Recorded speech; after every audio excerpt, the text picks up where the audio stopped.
700 BC, the Peloponnese, ancient Greece.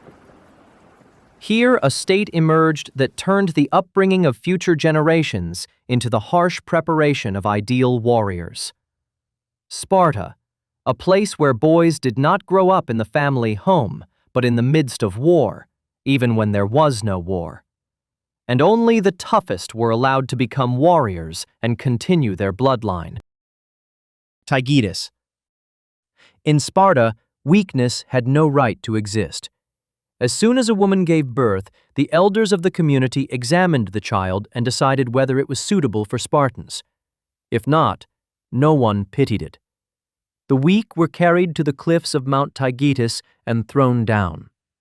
If the child survived, it had the right to live. If not, then such was the will of the gods. But was this practice really widespread? There is no exact archaeological evidence, and that is not surprising, since the slopes of Tygetus had always been home to predators. The ancient authors who told us about Spartan customs lived much later, so they only repeated what they had heard from others.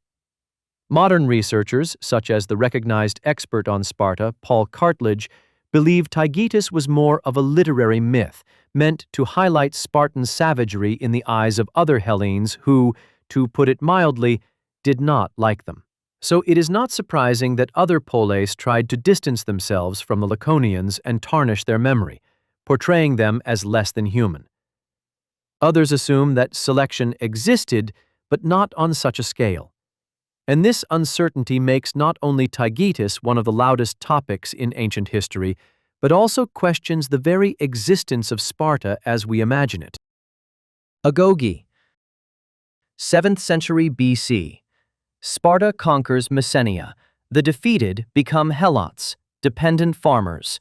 And this, despite the fact that there were far more Messenians than Spartans. So what could the Spartans do to keep the conquered under control? Of course, intimidate them. But where to get enough warriors so the helots would not rise up? Make warriors of everyone, even children. Thus arose the agoge. To turn boys into a nightmare for others, they were taken from their families at the age of 7. From that moment, they no longer belonged to their household. 1 cloak per year, sleeping on a hard mat of reeds, deliberate hunger, and daily punishments, even if they were not guilty.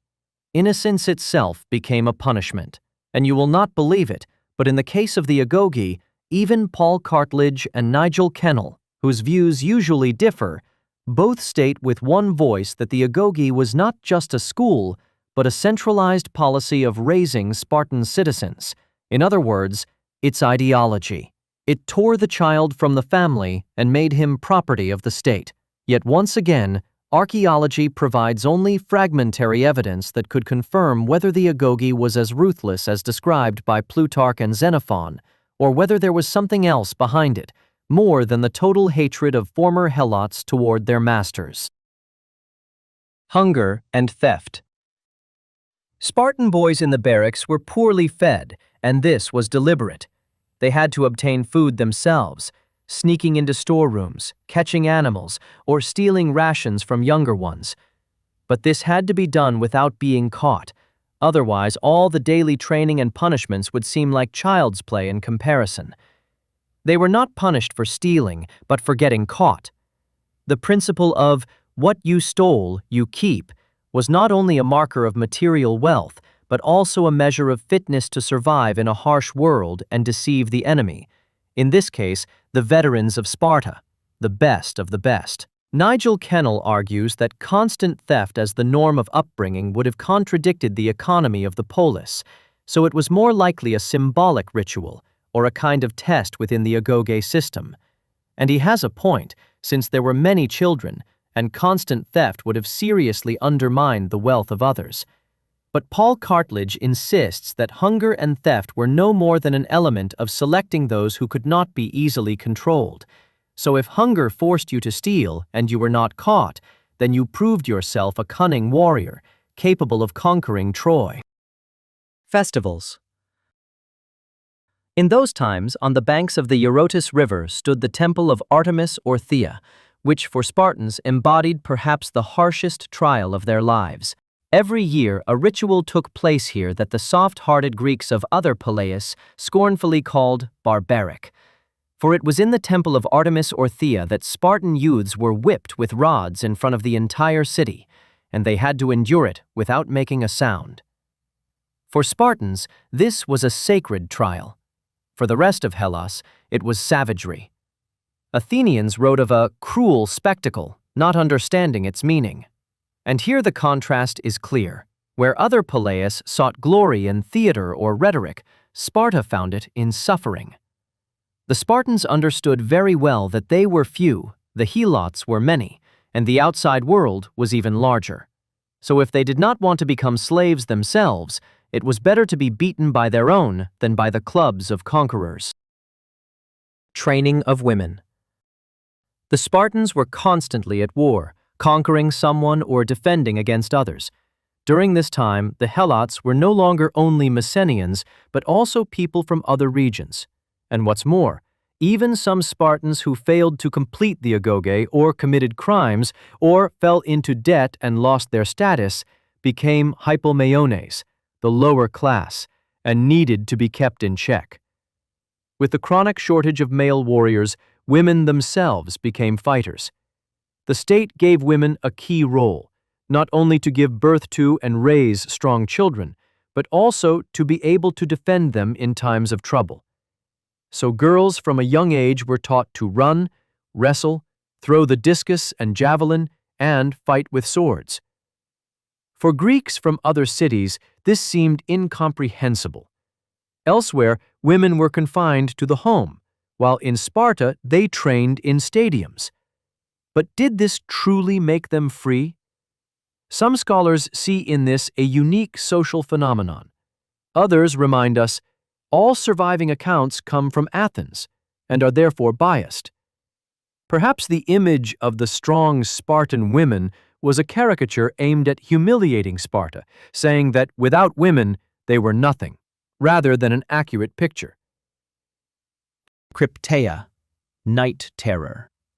Helots were the majority of the population, and any uprising could have destroyed Sparta.